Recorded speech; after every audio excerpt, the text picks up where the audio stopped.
दोस्तों आज की इस वीडियो में हम जानेंगे कि छोटे बच्चों में आमतौर से अगर कभी टाइफाइड हो जाता है या अक्सर होता रहता है। जैसे 1 साल के बच्चे हैं, 6 महीने के, 6 महीने से कम बच्चों में टाइफाइड बहुत कम होता है क्योंकि वो माँ का दूध पीते हैं और आमतौर से अगर आप साफ़ सुथरा करके सही से पिलाएंगे तो टाइफाइड होने के चांसेस बहुत कम होते हैं। लेकिन 6 महीने बाद जब बच्चे पानी पीना शुरू करते हैं या और चीज़ें खाना शुरू करते हैं तब टाइफाइड होने के चांसेस ज़्यादा हो जाते हैं, क्योंकि टाइफाइड जो है ना वो ख़राब पानी से या कोई ऐसा खाना जिसमें टाइफाइड के बैक्टीरिया आ गए हों, ऐसा चीज़ लेने से होता है। तो सबसे पहले आप बच्चे को अगर पानी पिलाएं, अगर आपके घर में पानी साफ़ नहीं है, पानी सही नहीं है, सबको टाइफाइड होता रहता है, तो बच्चे को पानी बॉयल करके ठंडा करके दें।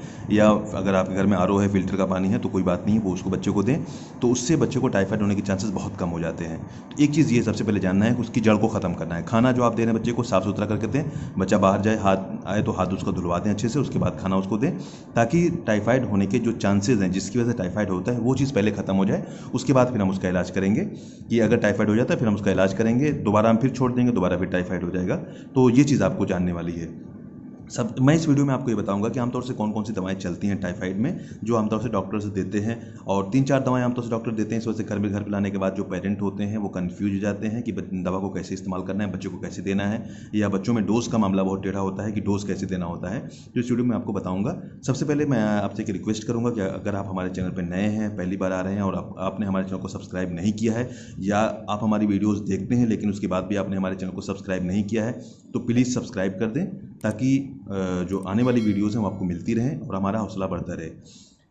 सबसे पहले हम बताएं आपको, टाइफाइड में देखिए 3 दवाएं चलती हैं आमतौर से। नंबर 1 एंटीबायोटिक, जो उस बैक्टीरिया को मारने के लिए, उसको किल करने के लिए, ख़त्म करने के लिए इस्तेमाल हो। दूसरी दवा जो है वो बुखार की इस्तेमाल होती है, क्योंकि टाइफाइड में बुखार रहता है, तो बुखार को कम करने के लिए इस्तेमाल होती है। तीसरी दवा जो इस्तेमाल होती है वो गैस को कम करने के लिए, क्योंकि जब ये सारी दवाएं चलती हैं तो बच्चों में गैस बनती है, पेट में जलन हो सकती है, तो उसके लिए इस्तेमाल होती है। और चौथी दवा जो चलती है वो आमतौर से खून को बढ़ाने के लिए या ताकत को बढ़ाने के लिए इस्तेमाल होती है। तो 4 दवाएं मेन चलती हैं, लेकिन मेन जो उसमें सबसे इंपॉर्टेंट होती है वो एंटीबायोटिक होती है, जिसमें जैसे आप देख रहे हैं यहाँ पे इजिथ्रोमाइसिन, ठीक है, ये एक एंटीबायोटिक है।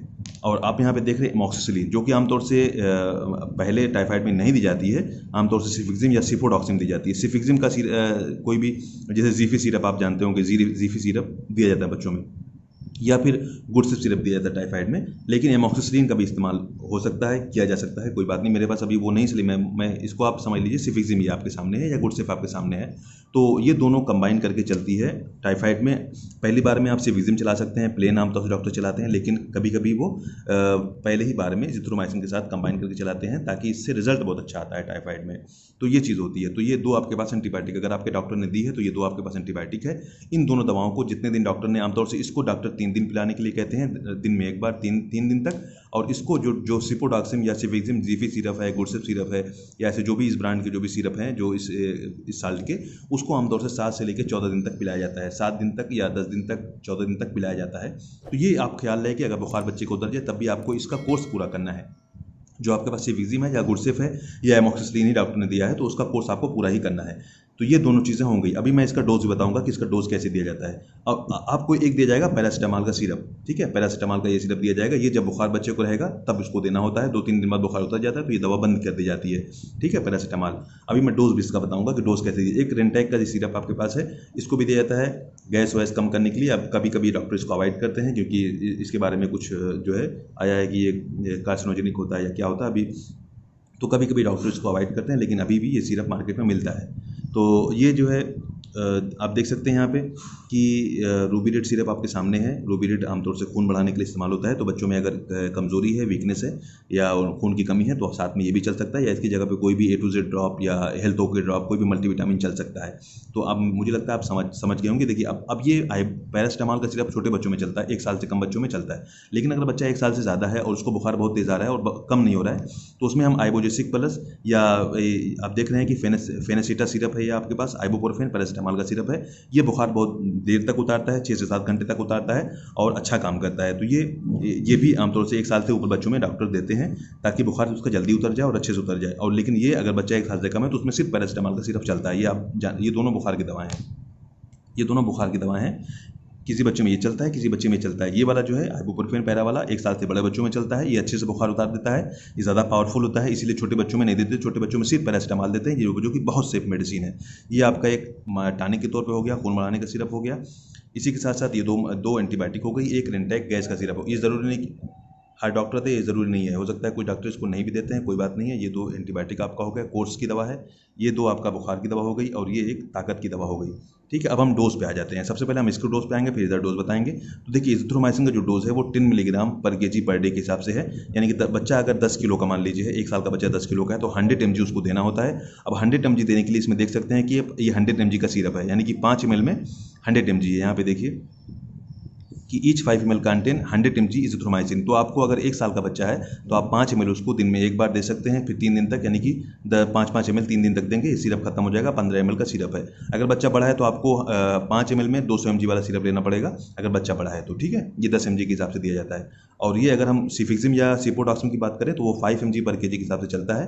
तो गुड से 50 ले रहे हैं आप, या गुड से 100 ले रहे हैं, या जीफी 50 ले रहे हैं, जीफी 100 ले रहे हैं। अगर बच्चा आपका 10 किलो का है यानी 1 साल का है तो आपको जीफी 50 सिरप आपको देना पड़ेगा 5 ml देंगे तो 10-50 यानी कि उसको पूरा हो जाएगा। ठीक है, ये इस तरीके से दी जाती है। गुड से सिपोटॉक्सिम या सिफिक्सिम 5 mg पर केजी के हिसाब से। अब ये मेरे सामने एमॉक्सिसिलिन है, मैं इसका भी डोज बता दे रहा हूँ। ये 20 mg 15 से 20 mg पर केजी पर डोज के हिसाब से चलती है, दिन में 2 बार, यानी कि 30 mg 30 से 40 mg पर केजी पर डे के हिसाब से चलती है ये दवा। ठीक है, और ये रूबिरेट सिरप है, ये तो आमतौर से डॉक्टर जब आप जाएंगे तो बता देंगे कितना देना होता है। अगर हम इसकी बात करें पैरासिटामॉल की, तो 15 मिलीग्राम यानी कि 15 mg पर केजी पर डोज के हिसाब से चलती है, यानी कि 15 mg देना पड़ता है पर केजी, यानी कि अगर 10 किलो का बच्चा है तो उसको 150 mg पैरासिटामॉल देना पड़ेगा। तो इसमें ये देखना पड़ेगा कि कितनी दवा है इसमें। देखिए ईच ml यानी कि 20 ड्रॉप्स कंटेन 100 mg, यानी कि 20 ड्रॉप अगर आप देंगे तो बच्चों में 100 मिलीग्राम पैरासिटामॉल जाएगा। तो अगर आपका बच्चा मान लीजिए 10 किलो का है तो उसको आपको देना पड़ेगा 150 mg, तो उसके लिए आपको इसका 30 ड्रॉप देना पड़ेगा, 30 ड्रॉप देना पड़ेगा। लेकिन आमतौर से 1 साल के बच्चे में नहीं, ये 6 महीने से कम बच्चों में चलती है, जिनका वजन 5 किलो 6 किलो 7 किलो तक होता है, उनमें चलती है। अगर 1 साल से बड़ा बच्चा है तो उसमें मैंने बताया कि फेनेसिटा या फिर आपको कालपाल 250 या 125 ऐसा कोई सिरप देना पड़ेगा, या डॉक्टर आमतौर से देते हैं। आइबुप्रोफेन को आमतौर से अगर आपको देना है तो इसको भी सही डोज में दीजिए। आइबुप्रोफेन 10 mg पर केजी पर डोज के साथ चलती है, लेकिन अगर कंबाइन करके देंगे तो आपको 7 mg 5 mg तक ही दें पर केजी पर डोज के हिसाब से। यानी अगर बच्चा आपका 10 किलो का है तो उसे आपको इसका 3 से 4 ml तक आप दे सकते हैं, कोई दिक्कत नहीं है, दिन में 2 बार 3 बार। ठीक है, ये पूरा इसका सही डोज हो गया। लेकिन टाइफाइड का इलाज करने के लिए आपको जो मैंने बताया कि एंटीबायोटिक जब आपके डॉक्टर देते हैं तो उसका सही कोर्स करिए, पूरा कोर्स करिए। ये वीडियो बनाने का मकसद ये नहीं कि आप जाके दवा लेकर के इस्तेमाल करें, बल्कि जब इसका बनाने का मकसद सिर्फ ये है कि जो डॉक्टर आपको दवा देते हैं उसका सही इस्तेमाल करिए, सही डोज में इस्तेमाल करिए, कहीं भी गलत इस्तेमाल मत करिए। और दवा जो जितना उसका ड्यूरेशन होता है उसको पूरा करिए ताकि आपको कोई दिक्कत ना हो। ठीक है, और किसी भी दवा के सेवन से पहले जो भी आपका करीबी डॉक्टर है, जो भी आपका लोकल डॉक्टर है, जो फैमिली डॉक्टर है, उससे ज़रूर कंसल्ट करके ही दवा का इस्तेमाल करें। बगैर डॉक्टर की सलाह के किसी भी दवा का इस्तेमाल बिल्कुल ना करें। हमारे चैनल को ज़रूर सब्सक्राइब करें और दोस्तों के साथ शेयर करें। Thanks lot, thanks for watching this video.